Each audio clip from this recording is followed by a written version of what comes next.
국가기밀문건 반출 혐의로 기소된 트럼프 전 대통령이 오늘 오후 전현직 대통령으로는 처음으로 연방 법원에 출석했습니다.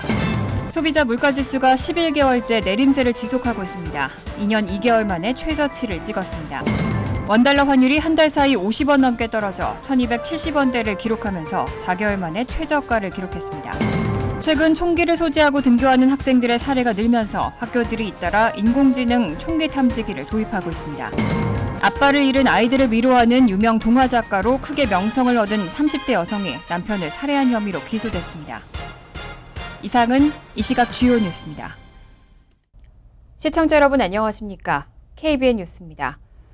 국가기밀 문건 반출 혐의로 기소된 트럼프 전 대통령이 오늘 오후 전현직 대통령으로는 처음으로 연방 법원에 출석했습니다. 국방 관련 기밀 정보를 의도적으로 보유한 혐의와 사법 방해 그리고 허위 진술 등 모두 37건의 혐의가 적용됐습니다. 지한샘 기자입니다. 트럼프 전 대통령은 오늘 오후 2시 직전에 비밀경호국 요원들의 경호를 받으면서 전날 밤 머물렀던 마이애미에 있는 자신 소유의 트럼프 내셔널 도럴 골프 클럽을 출발해 마이애미 연방법원으로 이동했습니다.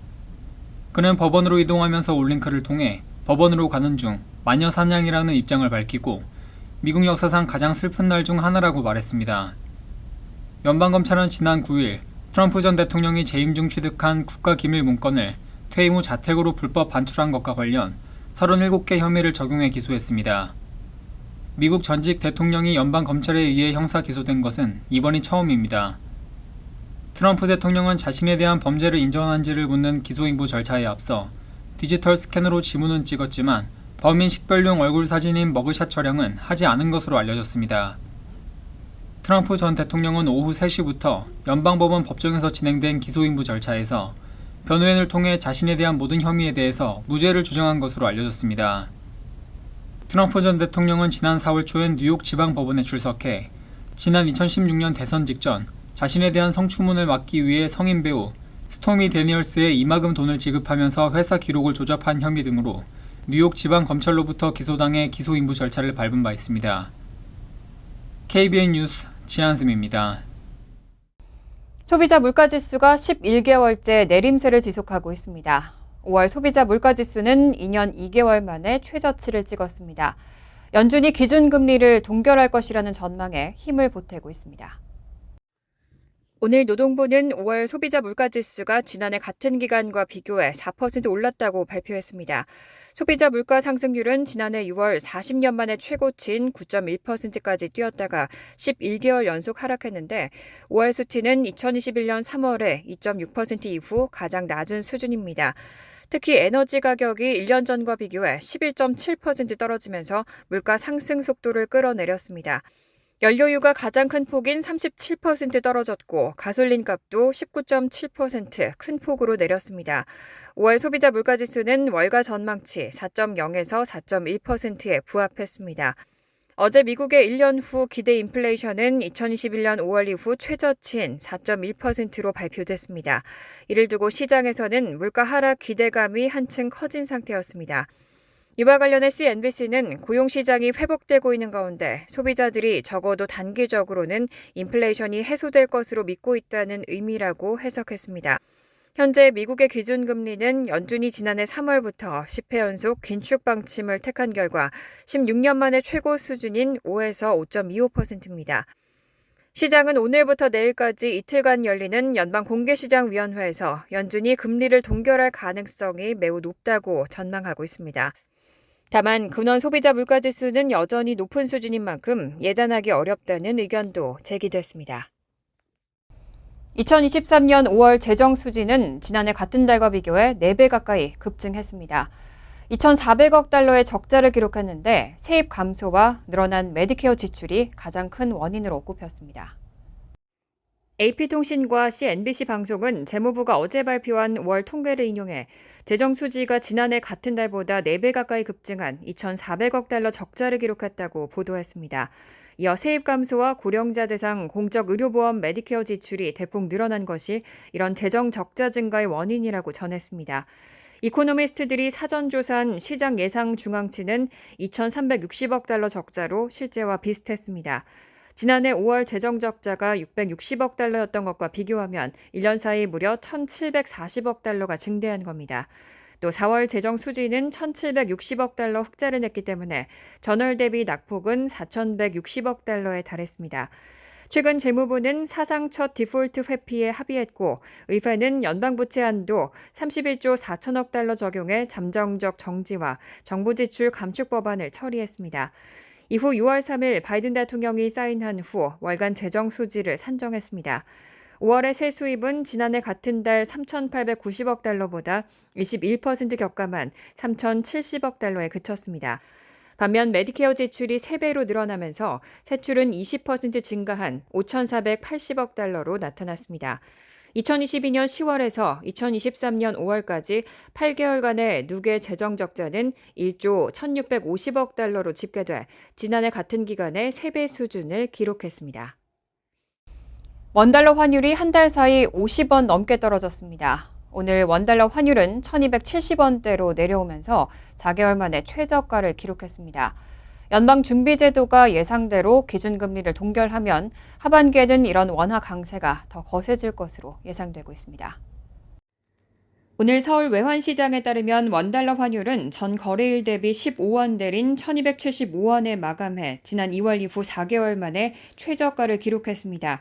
불과 약 한 달 전인 5월 2일 1,342.9원까지 올라 연고점을 경신했는데 한 달 사이 무려 50원이 넘게 하락했습니다. 당장은 원화가 강세를 보이면서 원달러 환율이 더 내려갈 것으로 예상됩니다. 연준의 연방공개시장위원회에서 기준금리를 동결할 경우 달러 가치가 더 약화될 것이라는 분석입니다. 기준금리 동결은 그동안 긴축적인 환경에 놓였던 달러화를 시장에 푸는 효과가 있기 때문에 원화 가치 상승에 영향을 주게 됩니다. 시장 전문가들 중에서도 당분간 원달러 환율이 1,300원 선에서 등락하는 흐름을 보이다 추가로 하락할 것으로 예상하고 있습니다. 단기적으로 환율이 1,300원을 중심으로 등락하겠지만 무게중심은 1,200원대 안착에 있을 것이라고 전망했습니다. 미주 한인들도 술렁이는 환율에 주목하고 있습니다. 한국에서 미국으로 송금을 받고 있는 유학생들은 송금 부담이 줄어들지만 한국 상품을 수입하고 있는 한인 비즈니스는 가격 상승의 압박을 받게 됩니다. 환율이 안정되면서 한국에서 미국을 찾는 관광객 수요도 증가할 것으로 기대됩니다. 최근 미국에서 총기를 소지하고 등교하는 학생들의 사례가 늘면서 학교들이 잇따라 인공지능 총기 탐지기를 도입하고 있습니다. 하지만 이런 무기 탐지기를 설치하는 것만으로는 사고를 예방하기에 한계가 있다는 지적도 나옵니다. 워싱턴 포스트 집계에 따르면 1999년에서 2017년 사이 미 전역의 학교에서 발생한 총격 사건은 연평균 11건이었습니다. 그런데 2018년부터는 이 수가 급격하게 늘면서 지난해에는 사상 최다인 46건으로 집계됐습니다. 지난 1월 버지니아주 뉴포트 뉴스에서는 수업 중 6살짜리 초등학생 1학년 학생이 쏜 총에 맞아 교사가 다치는 일이 있었습니다. 이 사건 이후 버지니아 내 10개 교육구는 학교 입구에 무기 탐지기를 설치했는데 이들 대다수는 AI를 활용합니다. 워싱턴 포스트는 전국적으로 더 많은 학교가 보통 수백만 달러를 들여서 무기 탐지기를 설치하고 있다고 전했습니다. AI 스캐너 제조업체인 이볼브사에 따르면 AI 스캐너는 능동 감지라고 불리는 기술을 사용해 이미지를 생성한 다음 AI가 인식하는 무기의 형태와 이를 비교합니다. 업체는 1시간에 수천 명을 탐지할 수 있고 학생들이 주머니나 배낭 안을 비울 필요도 없다고 설명했습니다. 의심스러운 물품이 발견되면 실시간 영상 안에 주황색 상자가 그려지고 보안 요원이 태블릿 PC로 추가 검사를 통해 이를 확인하는 방식입니다. 하지만 이런 보안 조치에 한계가 있다는 지적도 나옵니다. AI 탐지기 도입 등은 해결책의 일부에 불과할 뿐이고 학생들과 깊고 신뢰하는 관계를 발전시켜야 한다는 주장도 있습니다. 또 AI 탐지기가 칼과 같은 일부 금속 물체를 탐지하는 데는 어려움이 있다는 보고도 있었고 학교 건물 밖에서 벌어지는 사건으로부터는 탐지기가 학생이나 교직원을 보호해주지 못한다는 지적도 나옵니다. 다만 탐지기를 도입한 학교 관계자들은 탐지기가 모든 비극적인 사건을 막을 수 없다는 것과 학교 내 무기 반입의 위협을 완전히 없앨 수는 없다는 것을 인정하면서도 탐지기가 적어도 그 가능성을 줄일 수 있다는 입장입니다. KBN 뉴스 지한샘입니다. 아빠를 잃은 아이들을 위로하는 유명 동화 작가로 크게 명성을 얻은 30대 여성이 남편을 살해한 혐의로 기소됐습니다. 남편에게 몰래 치사량의 펜타닐을 먹여서 살해한 혐의인데 남편이 사망하기 전 약 200만 달러의 생명보험에 가입한 정황도 드러났습니다. 어제 유타주 파크시티 법원에서 열린 남편 살인 용의자 코리 리친스에 대한 보석 심리에서 검찰은 제출한 서류를 통해 리친스의 범행 동기가 금전적인 요인이었을 가능성이 크다고 주장했습니다. 검찰은 남편이 사망하기 전 코리가 남편의 명의로 약 200만 달러의 보험금이 지급되는 생명보험에 가입했다고 밝혔습니다. 또 코리가 투자 목적으로 수백만 달러 규모의 저택을 구입한 뒤 이 문제로 인해 부부싸움이 커지면서 서로 이혼을 논의하기도 했다고 지적했습니다. 아울러 코리가 25만 달러의 주택담보대출을 받아 사용하고 남편의 은행 계좌에서 10만 달러를 인출했으며 남편의 신용카드로 3만 달러가 넘는 금액을 썼다고 밝혔습니다. 또 코우리가 남편을 살해하기 위해 그가 먹을 보드카 칵테일에 치사량의 5배에 달하는 펜타닐을 몰래 넣었다고 주장했습니다. 또 코우리가 이전에도 약물로 남편을 살해하려 시도했지만 남편이 살아남자 마약 판매상에게 더 강력한 약물을 요청했다고 덧붙였습니다. 새아이의 엄마인 코우리는 지난해 3월 남편이 죽고 나서 1년 뒤인 올해 3월 아빠를 잃은 아이들을 위로하는 동화책을 쓰고 방송에 출연하는 등 슬픔을 극복해낸 동화작가로 지역사회에 얼굴을 알렸습니다. 하지만 책이 발간된 지 2달 만인 지난 5월 수사당국은 코우리를 남편 살해 용의자로 지목하고 살인 혐의로 기소했습니다. 코우리의 변호사는 보석 신청서에서 경찰이 코우리의 집에서 펜타닐을 압수한 적이 없기 때문에 그의 혐의에 대한 증거는 정황뿐이고 검찰의 주장을 뒷받침하는 증인들의 진술도 신빙성이 떨어진다며 혐의를 전면 부인했습니다. 지난 4월 환경보호청은 2032년까지 미국에서 판매되는 신차의 67%를 전기차로 채우겠다는 계획 등 배출가스 규제안을 내놨는데요. 주요 자동차 회사들이 이런 규제안의 완화를 촉구하고 있습니다. 미국 자동차 혁신연합의 존 보젤라 회장은 어제 블로그에 올린 글에서 환경보호청을 대상으로 배출가스 규제안이 미국 자동차 시장에서 중국의 입지를 강화하는 데 도움이 되기 전에 이를 완화하고 재고해야 한다고 밝혔습니다. 자동차 혁신연합은 현대차를 비롯해 제너럴모터스와 도요타, 혼다, 폭스바겐, 포드, 스텔란티스 등 미국 내 여러 자동차 회사의 이익을 대변하는 단체입니다. 보젤라 회장은 환경보호청의 규정이 너무 엄격하면 중국이 미국의 전기차 배터리 공급망을 시작으로 결국에는 미국 자동차 시장에서 더 강력한 입지를 구축하게 될 것이라고 주장했습니다. 앞서 지난 4월 환경보호청은 2032년 미국 내 자동차 배출가스를 2026년에 56%로 줄이고 2032년까지는 미국에서 판매되는 신차의 67%를 전기차로 채우겠다는 계획을 내놨습니다. 이와 관련해 자동차 혁신연합은 전기차 배터리와 엔진, 충전기 등의 자동차 업체들의 공급망 문제와 소비자들의 저항으로 이런 목표를 달성하기가 쉽지 않을 것이라는 입장을 밝힌 바 있습니다. 보젤라 회장은 유럽도 미국의 상황에 경고의 목소리를 냈다면서 유럽 시장에서도 2035년부터 화석연료 차량 판매를 금지할 계획에 중국 업체들이 낮은 가격으로 유럽 시장에 진출했고 지난해 9개월간 유럽 전기차 시장의 5%를 차지했다고 지적했습니다. 이어 2025년에는 20%에 이를 것이라고 전망했습니다. 지난달 짐 팔리 포드 최고 경영자는 우리 경쟁사는 GM이나 도요타가 아니라 중국 회사들이고 이들이 강자가 될 것이라면서 비용 측면에서 중국 업체들과 경쟁하는 데 어려움을 겪고 있다고 주장했습니다. 최근 미국인들은 한 해 동안 평균 1인당 9.5리터의 알코올을 소비하는 것으로 조사됐습니다. 1990년대 중반보다 60%가량 더 많은 양입니다. 특히 위스키 등 독주의 소비가 60%나 증가했고 맥주는 15% 감소했습니다. 어제 의회 전문단체 더힐 보도에 따르면 미국 국립알코올중독연구소는 1995년 미국의 알코올 소비량이 1인당 평균 약 8리터였던 것에 비해 2021년에는 평균 약 9.5리터를 소비했다고 발표했습니다. 26년 만에 19%가량 증가한 것으로 1860년대 남북전쟁 때와 비슷한 양입니다. 주종별로는 위스키 등 독주의 소비가 같은 기간 60% 증가했고 맥주는 15% 감소했습니다. 아이오와 주립대학교의 사회학자인 수잔 스튜어트는 이렇게 미국인의 음주량이 늘어난 이유가 현대적인 관습에 있다고 분석했습니다. 과거에는 남성이 음주를 많이 했지만 오늘날엔 남성과 여성, 성별에 따른 음주량 격차가 좁아졌다는 겁니다. 스튜어트는 꽃이 그려진 화려한 라벨을 붙인 와인과 직장에서의 냉장고 속 맥주, 와인 요가, 영화관에서의 칵테일, 와인과 함께하는 북클럽과 같은 현대적 관습이 여성의 주류 소비를 부추겼다고 분석했습니다. 한편 보스턴 대학교 경영학 교수 데이빗 저니거는 주류 마케팅과 자유로운 광고 역시 원인으로 꼽았습니다. 알코올 중독 연구소의 연구원은 이렇게 음주량 증가에 기여한 세대로 1946년에서 1964년 사이에 태어난 베이비붐 세대를 꼽았습니다. 그들이 성년이 되면서 알코올 소비를 늘렸다는 분석입니다. 미국의 일부 항공사들은 과체중 승객들에게 추가 좌석을 구매할 것을 요구하고 있습니다. 하지만 이런 항공사들의 방침이 차별적인 조치라며 같은 경험에 2배의 비용을 지불하고 있다는 청원도 제기됐습니다. 미국에서 항공기 좌석의 특대 사이즈, 플러스 사이즈 여행자에 대한 정책은 항공사마다 다르게 운영되고 있습니다. 유나이티드 항공 등 일부 항공사는 추가 좌석이 필요한 고객에게 미리 좌석을 추가로 구매하도록 요구하고 있는데 일부는 이륙 후 좌석이 하나 이상 확보되면 추가 구매비를 환불하기도 합니다. 하지만 보편적인 기준은 없는 상태입니다. 다만 미국 이외 지역에서는 호주 소비자법에 따라 항공사가 승객의 신체 크기에 따라 다른 금액을 청구하는 것을 금지하고 있습니다.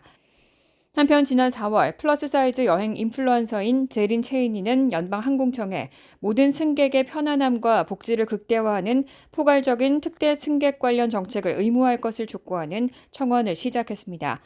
체이니는 자신과 같은 체구의 승객들이 같은 경험에 2배의 비용을 지불하고 있다고 지적하면서 비행 중에 엑스트라 사이즈 여행객들이 추가 좌석을 구매하도록 요구하는 항공사의 정책은 차별적이라고 비판했습니다. 지난 20년 동안 비행기 평균 좌석의 폭은 18.5인치에서 17인치로 줄어들었습니다. 그런데 세계 비만 연맹의 연구에 따르면 세계 인구의 약 38%는 과체중이거나 비만인 것으로 나타났습니다. 간추린 소식입니다. 뉴욕주 의회 상하원이 지난 10일 음력설을 뉴욕주 공립교 휴일로 지정하는 법안을 잇따라 통과시켰습니다. 캐시 호컬 뉴욕 주지사가 법안에 서명하면 다음 달 1일부터 법안이 발효됩니다. 뉴욕주의 음력설 공휴일 지정 법안은 아시안 인구가 급증하면서 힘을 받게 된 것으로 분석됩니다. 센서스국에 따르면 뉴욕주 아시안 인구는 2020년 기준 193만 3,127명으로 전체 인구의 9.6%를 차지하고 있고 2010년 대비 36.1% 증가했습니다. 뉴욕시 아시안 인구는 138만 5,144명으로 전체 15.7%를 차지하는 것으로 집계됐습니다. 뉴욕주 서부도시 락포트의 유명한 이리 운하에서 어제 터널을 운행하던 관광선이 사람들을 태운 채 전복돼 뒤집힌 배 안에 갇혀있던 한 명이 숨지는 사고가 발생했습니다. 29명이 탄 이 배는 밑바닥이 평평한 락포트 동굴관광회사 소속 선박으로 약 100m 거리의 운행 목표 지점 부근에서 갑자기 전복돼 사람들이 물속에 빠졌습니다. 물에 빠진 승객들의 일부는 자력으로 일어나서 안전하게 대피했고 구조대원은 고무보트를 타고 나머지 16명을 구조했다고 밝혔습니다. 이 과정에서 한 명이 사망하고 11명은 병원으로 이송됐으며 부상자들은 대부분 경상으로 알려졌습니다. 뉴저지주 하원 보건위원회는 지난 5일 대마초에서 추출된 향정신성 물질인 델타-8, HTC 성분이 들어간 캔디와 젤리, 껌 종류 제품을 어린이나 청소년들이 쉽게 구하지 못하도록 규제하는 법안을 통과시켰습니다. 앞으로는 구매자의 신분 등을 확인하는 담배 또는 대마초 판매점에서만 판매할 수 있도록 할 방침입니다. 주의회가 델타-8 제품 판매 규제에 나선 것은 이들 제품들이 대부분 캔디나 과자와 같은 상품으로 포장되어 있는 데다 어린이와 청소년들이 일반 상점에서 어렵지 않게 구할 수 있어 과다 섭취로 인해 사고가 잇따르고 있기 때문입니다.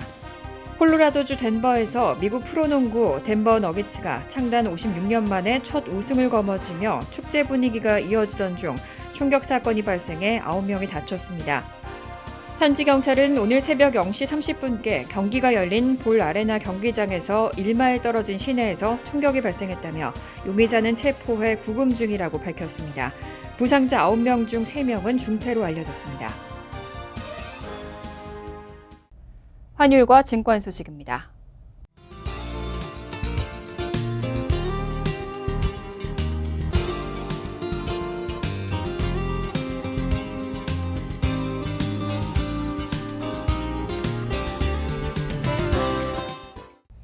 이어서 날씨입니다. 수요일은 종종 천둥 번개를 동반한 소나기 내릴 가능성이 있습니다. 낮 최고 기온은 76도, 섭씨 24도, 밤 최저 기온은 62도, 섭씨 17도로 예상됩니다. 목요일은 대체로 화창하지만 밤 늦게는 소나기 내릴 가능성이 있습니다. 금요일은 때때로 천둥 번개를 동반한 소나기 내릴 가능성이 있습니다. 이상으로 KBN 뉴스를 마칩니다. KBN과 함께 즐거운 저녁 되시기 바랍니다.